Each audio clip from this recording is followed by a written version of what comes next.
All right. Hello, everybody. My name is Joanna Caples. I am the Assistant Director of Admission and Regional Recruitment here at the University of Mary Washington. I think I have a couple of students who were registered for this, and I think I saw at least one of you guys pop in tonight, so that's super exciting. You all have a personal admissions counselor that you are working with, and you should have our names already kind of in your brain based on who has been sending you the most emails from us. But you have somebody that is your point of contact through this whole process. What we're going to do tonight is we're literally going to talk about what comes next for you. So first and foremost, congratulations. All of you who registered for this tonight should be admitted. We kind of only have this open to admitted students, so we want to congratulate you on being admitted to the university. We were so excited to offer you guys admission. Everybody, we love reading your applications and your essays and kind of getting to know you through that sort of process. And so I'm super excited that you guys are joining me tonight for this. Just a general kind of overview of what we're going to talk about. We're going to talk a little bit about the first year questionnaire. We're going to talk about your net ID and password. We're going to talk a little bit about housing and dining agreements, and then we're going to talk about registering for orientation. We're not going to go into too much detail about any of these things. We have done webinars for each of these things now at this point. I think we did our orientation one last week. So there are recordings of those that I will kind of give you guys at the end if you want to go back and watch in more detail. But we'll touch on all of the things kind of in general. First and foremost, it's the last thing on this list, but the first and foremost thing that I kind of want to talk to you guys about is coming to our destination days. Our first one is March 14th, which is this weekend. This is a really cool time to be on campus. It is an admitted students day, right? You've probably been getting some invites from some of your other schools for similar events. This is that sort of big party, right? It is, for students who have been admitted or deposited, who have already chosen or are still making decisions, to kind of get last minute information, talk to departments on campus, offices on campus, eat on campus, take a tour, see a residence hall, talk to faculty, that kind of thing. Kind of get those last minute informational pieces that you need in order to help you make that final decision by May 1st, which is that national deposit deadline. So I definitely want to see all of you registered for if one of those two. If you can't make it to the one this weekend, because it's this weekend, we do also have one on April 18th, which is also a Saturday. Both of them are Saturdays. So we're not trying to sort of compete with school days for these, but they're really good opportunities to be on campus. And they're a lot of fun for us and for you guys. So if you haven't registered, I can put the links in the chat at the end if you want to sort of get registered for those. But we will sort of digress from that. So in addition to the destination days, if you can't make either one of them, we do have daily campus tours, information sessions, and tours. Through the week, they are 10 a.m. and 2 p.m. And then we do also offer them on most Saturdays at 10 a.m. as well. And getting connected with us is also a really good way to kind of get that information. So again, if you can't get to the big destination day, the big one-stop shop for information, getting connected with us or getting on campus for another visit can be really helpful. I really kind of recommend to students getting on campus at least once post-admission, right, before decision, because you get to walk around on a campus and see the other students who have already chosen Mary Washington, right? And so it can allow you to see like, oh, this feels like the kind of student body that I would feel comfortable in and I would fit with, right? I could see myself walking to class with those students. I could see myself eating in the dining hall with those students. I could see myself on that sports field cheering on the team or playing, right? Getting a feel. It sounds kind of cliche, but getting a feel for the campus can be really, really helpful. Some students step on campuses and they're like, wow, this is not for me. And that's also fine, right? We want you to step foot on the campus before you decide to attend so you can get a feel either way, right? So that's super important. Now, on to sort of what the next steps are for you once you have deposited, right? So these are all things that students get access to after they have deposited. So after you have made your final decision and paid your deposit, you're gonna enroll, you're gonna join us in the fall on campus next year. So it kind of goes in a timeline, right? So you pay your deposit, 24 hours later, you will get access to your first year questionnaire. Now, your first year questionnaire is what helps academic advisors build your first semester schedule. So, your first semester schedule is the only one that you will not build yourself in college. We build it for you. But this form gives you a chance to kind of have a say in what classes you will be placed in. We know that there's so much happening over the summer before you get here that we want to make sure that you have a schedule and that it's all taken care of. Before you kind of get here, right? You will have a chance to meet with an advisor after you get your schedule to kind of talk through it and talk through why the classes were chosen, why you're in what you're in, the importance of them and things like that. They'll also talk about how to change classes if for some reason something doesn't fit with what you want to do. We try to make a schedule that is specific enough to your interests, but also general enough that we don't have too much change, because students who are looking to change that first semester schedule can't do that until the add drop period in that first semester. And so we really try to have it kind of set up so that you don't need to change anything, but there's always a one or two, kind of outliers that want to or need to for whatever reason. This form is also how you pick your first year seminar. So your first year seminar is a freshman seminar type class, right? We have students coming from all over the country. I think it's 36 states this past year, and 12 different countries coming to campus to join us in our first year class, typically on average. And so we know that students are coming from all different academic backgrounds. Some students have AP classes, some students have IB classes, some students only have honors or regular classes, some students have the opportunity to do dual enrollment, right? Everyone has a different background from all these different states, all these different high schools. And so your first year seminar is making sure that every student, no matter what academic background you're coming from, has the same basic principles, the same basic skills, right? Some of you may already have the ability to keep track of a syllabus, right? Without the weekly reminders from your teachers, because you may not have had those in high school. Some students get those weekly reminders in high school. You may already know how to do research, but where do you do research on campus at Mary Washington, right? What's specific to us? You may already know how to write a college paper, right? Some students may not, right? So we want to make sure that everybody kind of has this wide base to stand on, no matter where you're coming to us from. These classes are hosted within departments, but they're not major specific. So none of these classes are going to be like the first step for the bio major or the first step for the psychology or English major, right? They are hosted in a bio department or a psychology department, right? Taught by a psychology professor. But it's more general than major specific, right? We want this to be kind of an open-ended class that students can choose anything from, right? These are some of the available FSEMs that are on the schedule for next fall.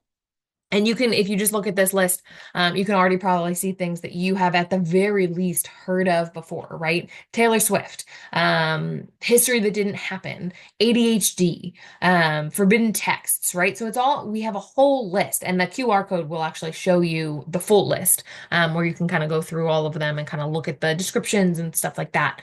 But it's all stuff that students coming in at 17 and 18 years old, right? You've heard of at least one or two of these topics. And we want them to be something where you're like, wow, that sounds really cool. I want to learn about that. And through that lens, you then get those really important skills to kind of build that base off of for college. The way that, just to sort of reiterate on the like how they build the rest of your schedule, the way that then you get say in all of these classes, right, FSEM included, you get to rank them. So you get to pick your top five FSEM choices and kind of rank them in order of which one you want the most to which one you want the least out of those five. There's like 50, so you have plenty of options, but you're just ranking your top five. And then for the other classes, it's the general education requirements, right? So you might have a math class and you get to say like, I like the option of this math class that is a traditional sort of general education math class over this traditional general education math S class. We have more options than just traditional math, right? There's some research classes and some other kinds of classes that students can choose from. And you get to kind of say, like, I'm not a math brain, so I want to do this non-traditional option, but get my quantitative reasoning skill. Same thing with global perspectives, same thing with, modern language. You get to say, like, oh, I took Spanish in high school and I want to continue, or I took Spanish in high school, but I want to try French, right? You get to kind of put all of your academic wants into one spot so that your advisor for your first semester schedule can kind of build that schedule for you. Those are typically released in July. And then you meet with your advisor post that to kind of walk through the schedule and hear about how it was built and what to do and where to go from there. Now, the second thing that you will get access to is you will get access to your net ID and password. So if you've deposited 48 hours ago, you should have access to this. This is released 48 hours after you pay your deposit, right? So we did pay deposit, first year questionnaire is 24, net ID and password is 48. The reason that it's in this order is that the first year questionnaire is done using the email and password that you have been using to check your admissions portal throughout the year. And so we want to make sure that you have that first. And then you get this net ID, which is what will be your email. What will be how you log into Banner once you're here. This is basically how you get into all of your university systems, right? So we kind of make it sure that you have them in that order so that there's less, hopefully, confusion on which email for what, which password for what. You'll get an email from us that will give you specific instructions on how to set up your password. And I believe that you'll be able to see, like, the UMW email will be in the subject line. I have recently got a phishing email about the UMW email it came from another institution that wasn't us.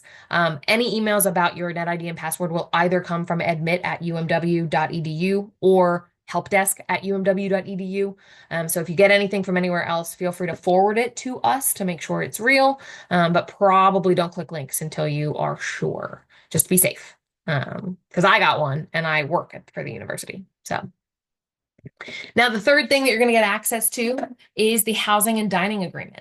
So going on trend, right? 24, 48, 72 hours after you pay your deposit, you get access to this housing and dining agreement. This is where you get to put your preferences for housing for residence halls, right? You can see the first year residence halls listed on here.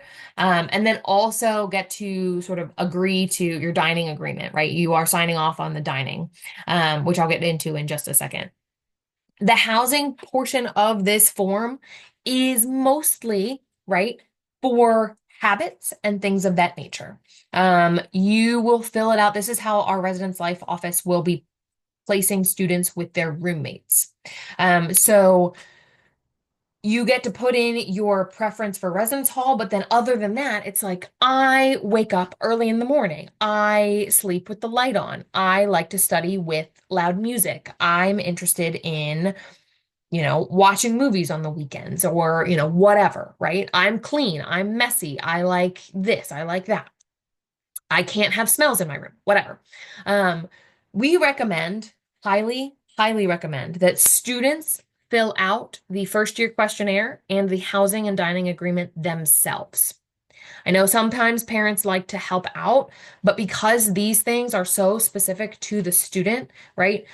I want the student to be filling this out and filling it out as honestly as possible, right? Don't say that you are a morning person if that is what you aspire to be, but you know in your heart of hearts that you are a night owl, right? Because if you say that you're a morning person, you're going to get paired with someone who is a morning person. And if you're a night owl and you do better studying late at night and they're trying to sleep, and then they're getting up to go to an 8 a.m. class and your class isn't until 9 or 10, and so you're trying to sleep a little bit later, or they get up early for a sport or whatever reason, right? That's not going to mesh well. And so our goal, again, same kind of thing with the first year questionnaire. Our goal is that we're going to place you with a roommate that meshes with you for first year. You get to pick your roommate sophomore year and on, but we want to kind of makes the roommate situation as easy as possible. Some students stay with the same roommate all 4 years, right? I did for most of my college experience. Some students change. Some students make friends and they choose a new roommate sophomore year.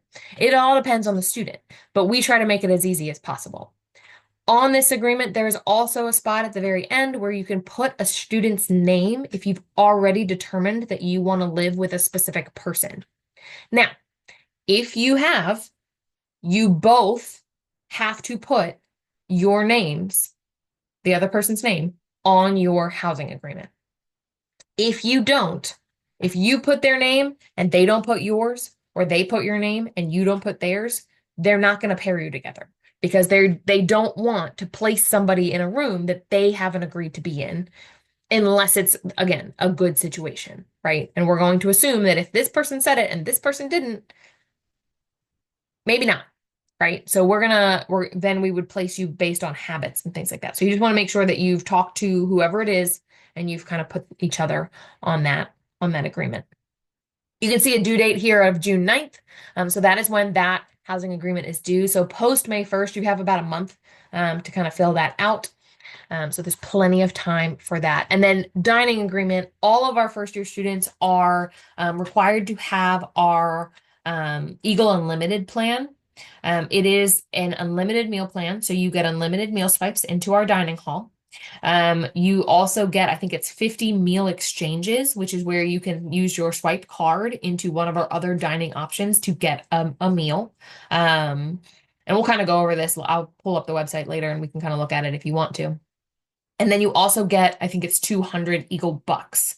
Now the Eagle Bucks work just like dollars. You can use them at any of our dining options on campus. They do roll over from the fall to the spring, and then they all expire at the end of the spring. So you'll regularly see a lot of students in our little grab and go marketplace at the end of spring semester grabbing a bunch of snacks for finals week because they're about to lose their Eagle Bucks and they want to use them instead of lose them. Commuters have a little bit of a different choice. If you are commuting, you, I think, do not have to have the unlimited meal plan. You can choose another one. And post freshman year, once you're a sophomore, junior, senior, you can choose to get a smaller meal plan. The reason that we require all of our first year residential students to have the unlimited is because we want to make sure that you get the chance to eat on campus. As you're figuring out your schedule, as you're figuring out the busy times in the dining hall and how this all works, you might wake up for your 9 a.m. class and try to go to the dining hall at 8. And you wait in line because it's a longer line because that's when everybody's in there. And then you get in there and you have about 5 minutes to grab a bagel and go to your class. And we want to make sure that if that's the case, you then have the opportunity to come back after class and actually eat a breakfast that you feel will fuel you for the day, right? We want to make sure that you have enough time and enough chances to come in. Once you're in the dining hall, you can stay in the dining hall an hour and eat 5 plates, or you can stay in there for 5 minutes and eat one. It is, kind of you pick your own adventure in there, but we want to make sure that you have ample opportunity to go feed yourself because that's important, Now, summer orientation. This is a required experience for all of our incoming students. This is something that you get access to, what are we at? 72, 96 hours after you pay your deposit. It's required for all incoming students. It is a 2-day, 1 night. So it is an overnight program for my students. You do stay on campus as a student. Parents, I'm so sorry. We do not put you up in a residence hall. I don't really know many parents that want to sleep in a twin extra large bed because that's what we have in our residence halls, traditional to most residence halls in college campuses. We do have on our orientation website, we do have hotel options in the area that we kind of give you a list of. But there is programming for my parents. So while you can't stay on campus with your student, there are things that are happening during those 2 days that are specifically geared towards our parents as well. So we do kind of recommend that you join us, join your student. These are the dates on the screen for the options for the orientations. You can see there's 5, so there's plenty of options to kind of pick which one you want to do. You only have to do one of them, but you do have to do one of them. The experiences that you'll have are basically trying to get you acclimated to campus, right? How do you get involved?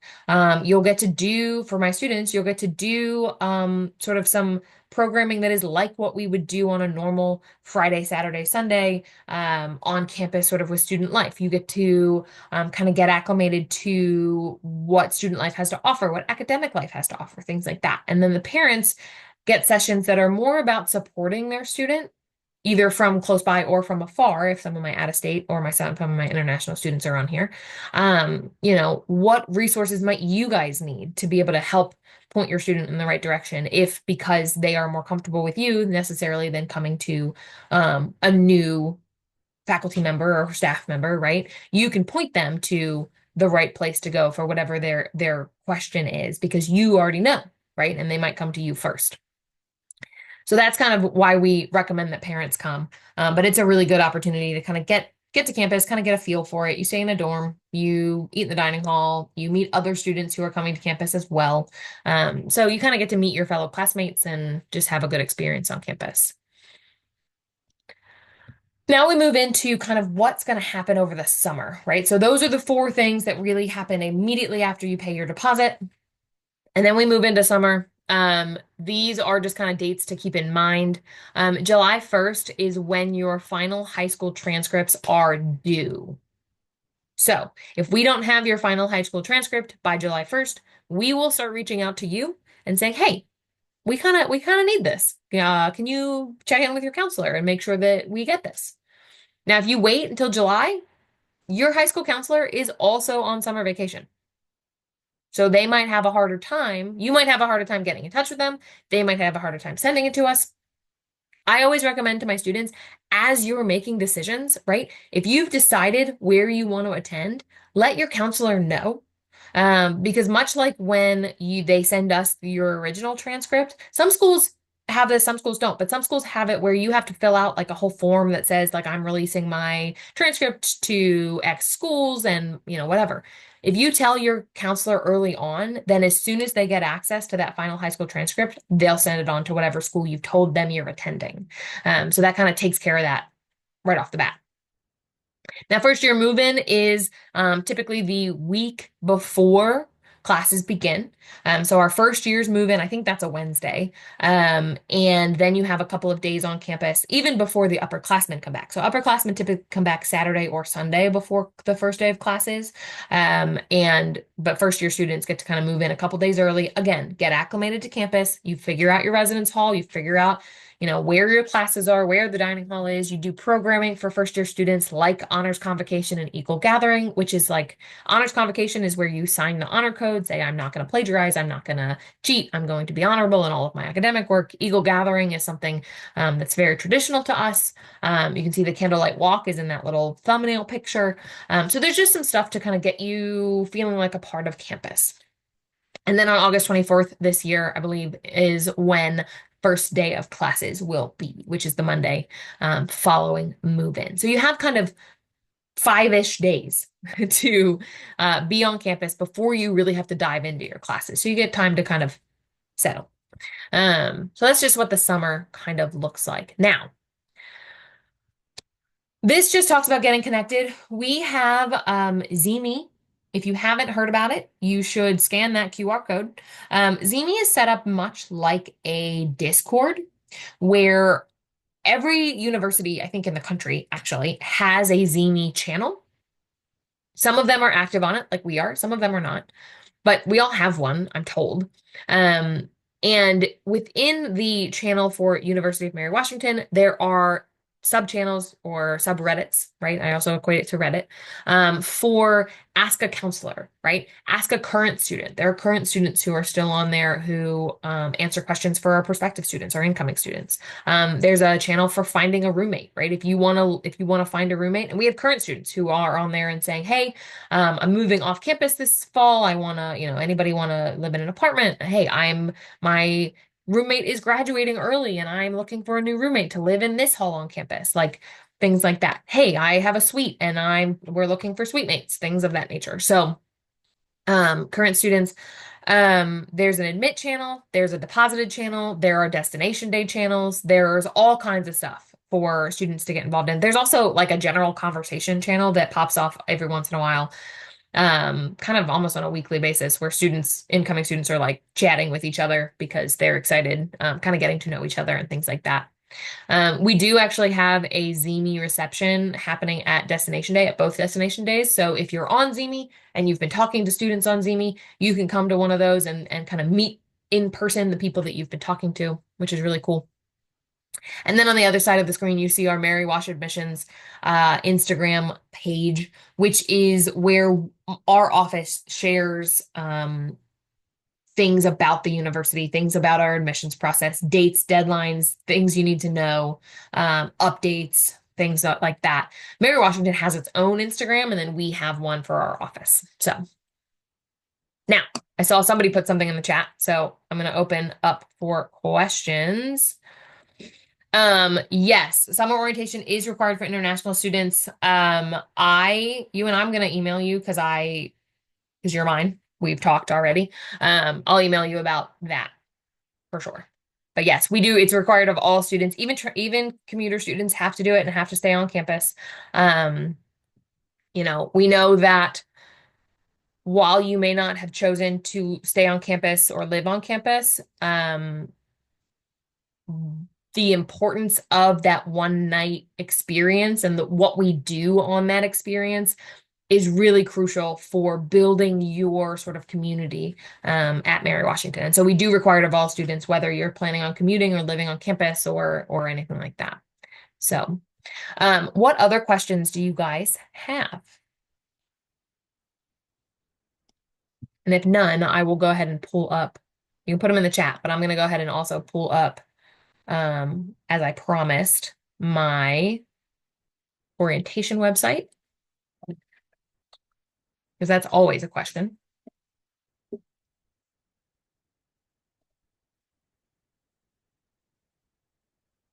First year questionnaire, when is that due? As soon as possible. So once you have filled that out, the first year seminars are first come, first serve.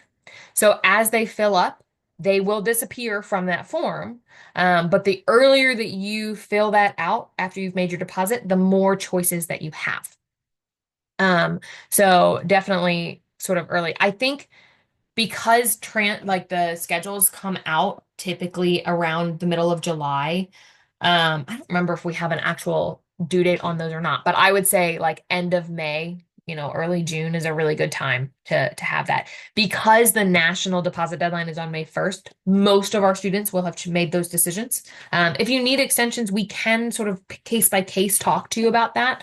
But most colleges require you to make that decision by May 1st. So you then have a month to kind of fill out that first year questionnaire. So definitely try to get that in as early as possible. Will the advisors use transcripts to see if any high school classes will count towards general education requirements? So on that form, you have a spot where you can put in if you've done AP tests, if you've done dual enrollment, if you've done things like that. They will try to use that information. The sooner you can get us AP test or IB test results, as well as then if you have dual enrollment and have a transcript from that community college or whatever college you've done your dual enrollment through, the same thing. If you can get that to us before July 1st, the earlier you can get those in, the better off it will be, the smoother it will be. But you do have a chance to say, what kind of college classes you expect to already have on that.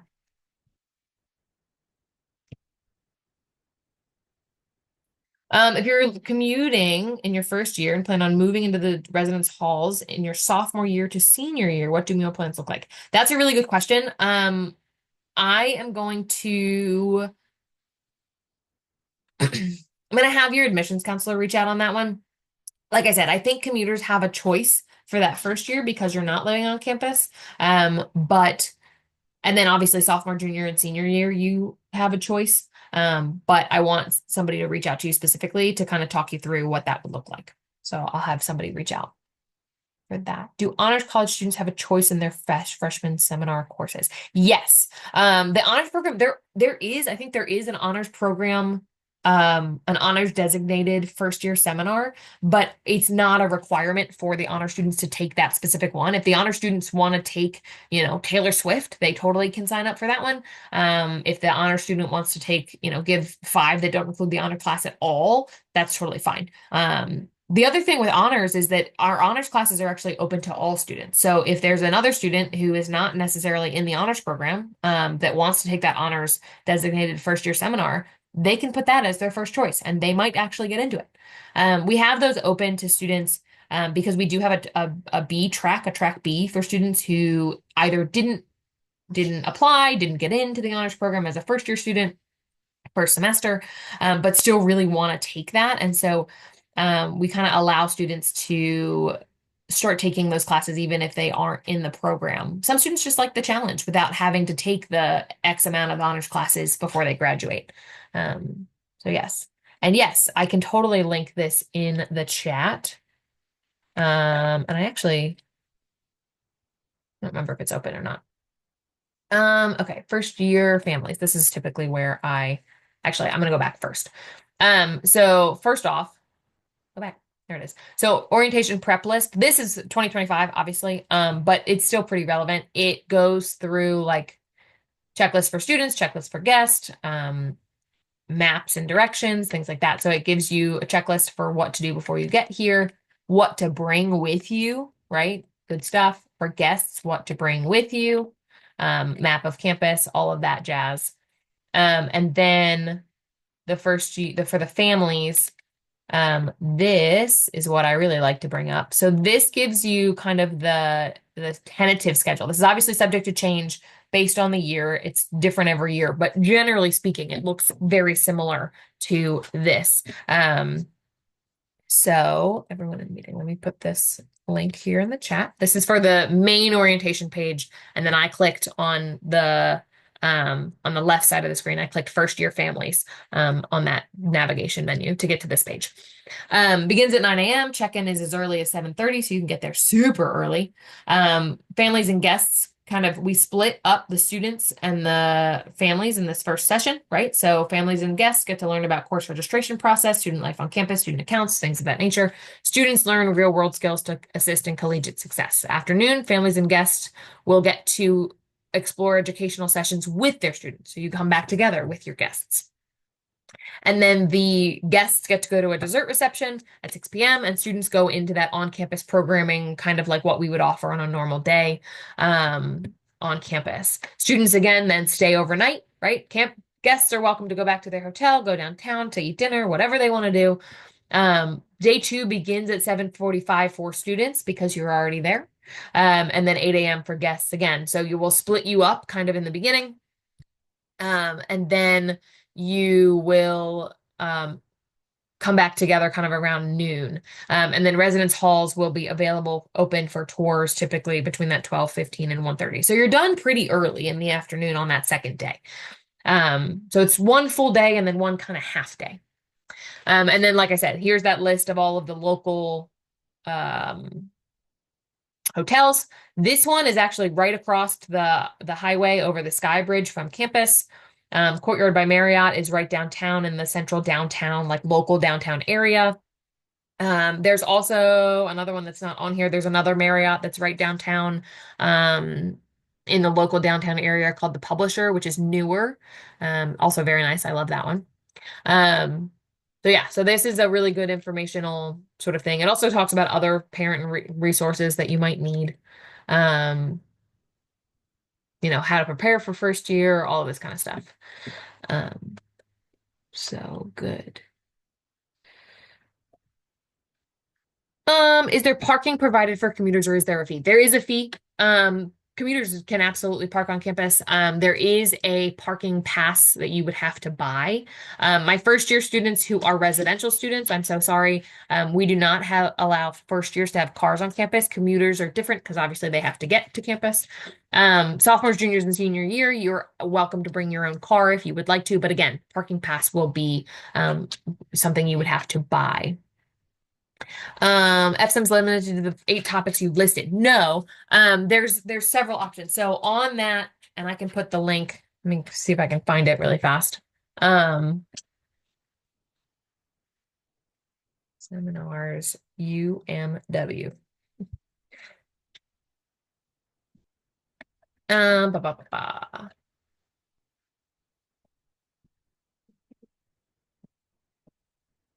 I got the course offerings. So this is where you can find the whole list of all of them. Um, you can see there's a ton of them, several pages, and they all have, you can read more about them. Whole list, all of them right here. So there's tons. So I'll put this in the chat for you too, just to kind of peruse if you would like to, if I can actually get it to do the thing. There we go. Okay. Great question. For students who want to apply as an RA, are they required to live on campus? If you're going to be an RA, you will be required to live on campus because you have to be in the residence hall. And when can students apply for work study or campus jobs? They don't have to wait till after freshman year. You can be a first-year student and get a campus job. If work study was a part of your financial aid package, that is something you can also do as a first-year student. There are certain jobs on campus that are designated for work study versus just campus employment. Our student tour guides are campus employment, so you can get a job with us giving tours. You can, I think sometimes there's like the front desk person in the CRUC or in the library or in the athletic building. There are certain positions, again, certain positions are work study specific and certain positions are open to the general student body. But yeah, there's definitely, you can do that as a first year for sure. Would the orientation day slots be available on May 1st or do they get filled up quickly? So I was actually just in a meeting about this the other day. So we open, I think they're opening this week, I want to say.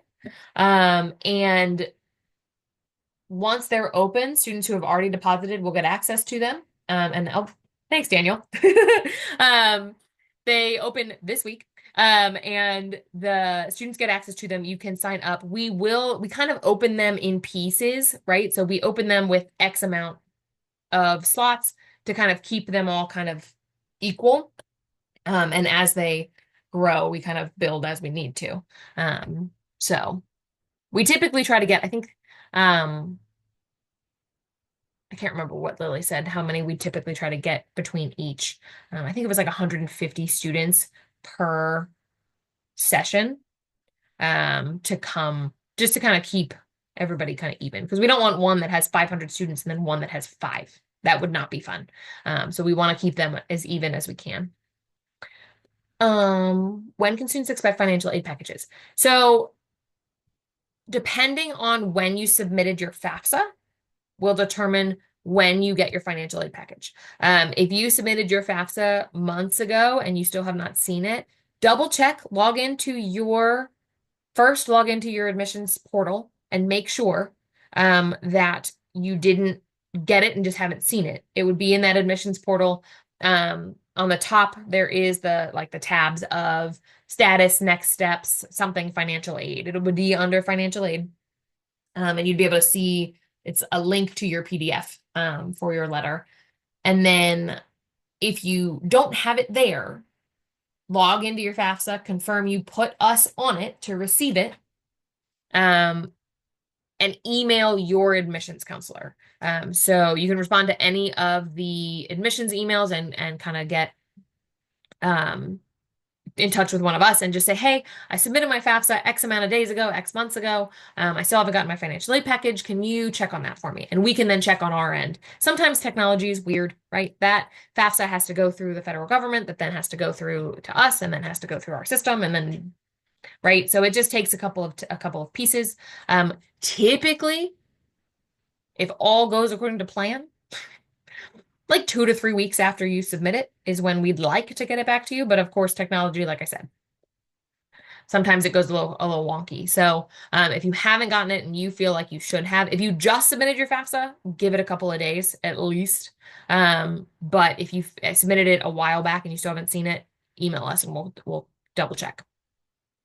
The other reason that sometimes we don't get FAFSAs is the way that we connect it to your application is from your social security number. So if you didn't put your social on your um, application, there is also you'll know if you log into your admissions portal because there will be I think it's a red banner that says fill out this like update your social security number for the university. And you can fill out that form and put your social in there. You don't have to email it. Do not email it to us. You don't have to call us and give it to us. And then, we write it down and shred it after we use it. You can do it yourself on your end and it's completely secure through your portal, to kind of update that, to get that connected. So that was a lot. So hopefully that all made sense. Okay. The other thing that I do want to I said that I would do, and I want to put on here. Look at that. It was already on there. Admitted students webinars. This is where all of our recordings live. So first year experience as an Eagle, that's the one that goes through your first year questionnaire. Moving to campus, move-in, first year living, housing. So for my commuter in here that was asking about meal plan, this might be one that they might answer your question. So definitely check that out. Obviously, financial aid, we have several financial aid ones, understanding your financial aid offer, applying for UMW scholarships and additional funding. Here's the orientation one that talks about the orientation. This recording will be available to you. We will send the recording of this session specifically to you guys who are in here or who registered for this event. My two people who work with those recordings and work with those emails are out of the office this week. So we try to get it out the day after, but yours will come out next week, just so you know. So keep an eye on your email for that for next week. And then we obviously have others that are coming up that you can register for all on here. The financial aid ones are kind of in a series. So if you're interested in the financial aid information, start at the beginning, and then work your way down to the ones coming up. And then, so I'll put this in the chat as well for anybody that wants it. And how soon can students apply to become RAs? So typically, I think the RA would be a sophomore year thing, because first year students typically you're doing your first year experience. But I think as soon as sophomore year is when you could start that. I think that would be a residence life. Watch the housing one and see if they talk about it. If not, email your admissions counselor. We actually have one of our admissions professionals was an RA when she was a student, and also I think she still kind of works with our residence life a little bit on some things. So we can get you firsthand information on that one. Okay. And then Destination UMW, you should have access to these from your portal as well.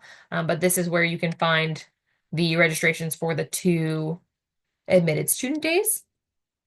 Just giving you guys a bunch of links here in the chat for you. Like I said, great opportunity to be on campus. I would love to see all of you there. I would love that. That would make my day if all of you registered for one of them. But yeah, great opportunities to be on campus.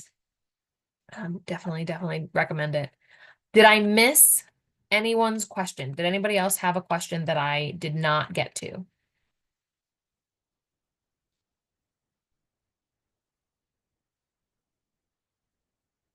Stop sharing so I can see everybody.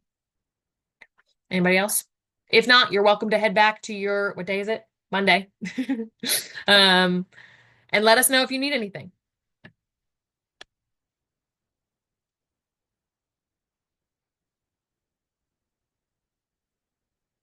I'm gonna go ahead and stop recording too.